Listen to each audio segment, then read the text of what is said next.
Now, Brene Brown, that's her thing, shame and unworthiness.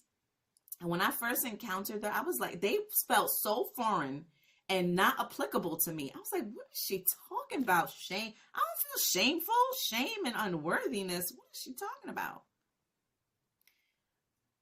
Until I dug a little deeper.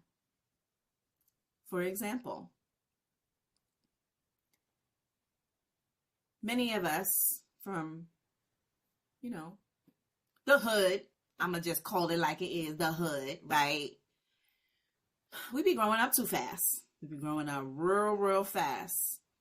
And adults like to use the term for the girls that grow up too fast as, ooh, she fast. Like, she fast. She fast. As if one would choose to parentify themselves and go beyond their developmental stages. Nobody chooses that. Your experience creates that, which means there's an adult that's responsible for that, right? But let's just say you fast, right? I can't count on one hand how many women have actually been victims of some kind of sexual abuse and chalked it up to, yeah, I was fast. Literally owning the shame as their fault. I'm not even going to say, not their, our fault. I'm in that category.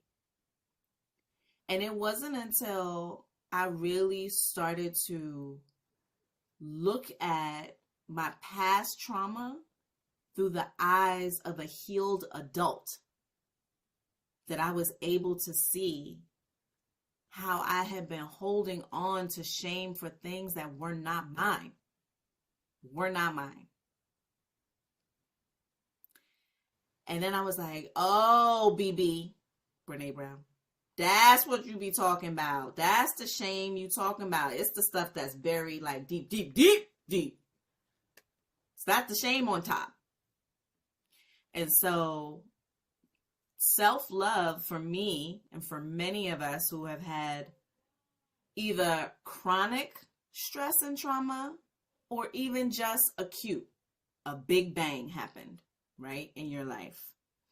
We have so much ownership wrapped up in it that it becomes this knot of shame and like unworthiness. We don't feel like, we're enough, or we should have done differently. And if maybe we had been this way, this wouldn't have happened. All the things that are just simply not true. But because we don't shine a light on them as a healed, whole adult, we don't look at them, we don't want to, they just become things that are just on shelves in our mental Rolodex that we literally just believe them. They have no validity and we just believe them because they've been there forever. So go look on your shelf, see what's there, pull it out into the light of day, and start loving right there.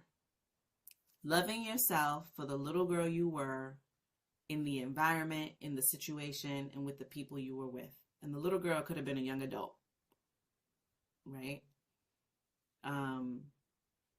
Because I think a lot of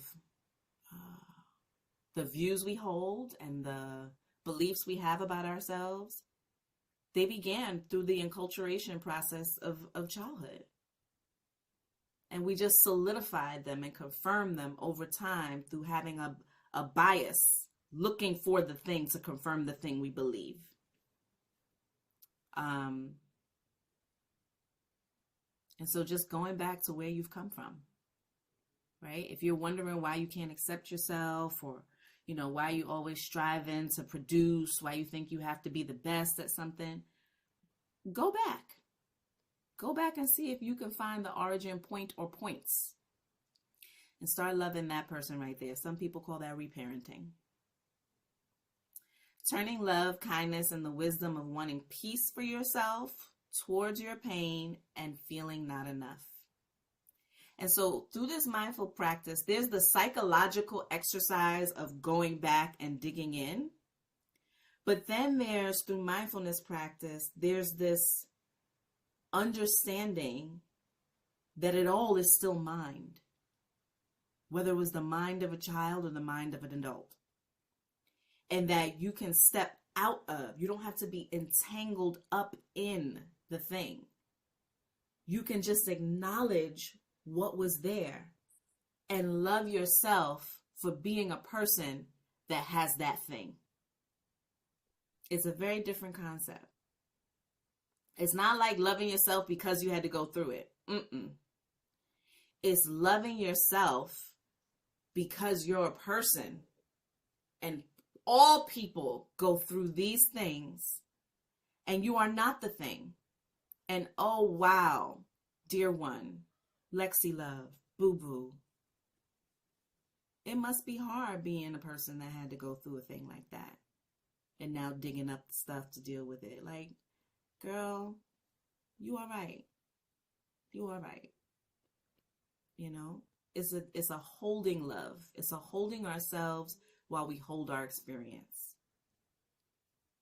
And that allows you to kindly acknowledge what's right here, what's right now, without judging yourself for it. And that's the best self-compassion. Compassion is what happens when love meets pain and sorrow. So loving kindness is the wish for everybody to be happy. I want you to be happy, you to be happy, you to be happy. I do. I want people to be happy and have fulfilling lives. Everybody. Even the barking dog next door. It's a sentient being. Dog, you have the best life you can. But compassion is taking that wish for happiness and actually, when it meets, oh, I want everybody to be happy, and you are holding something painful. My dear, I want your pain to be alleviated. It's wanting to lift the pain away. And so self-compassion is wanting to lift our pain away, to free us from the heaviness of our pain. That's really what we're talking about right now.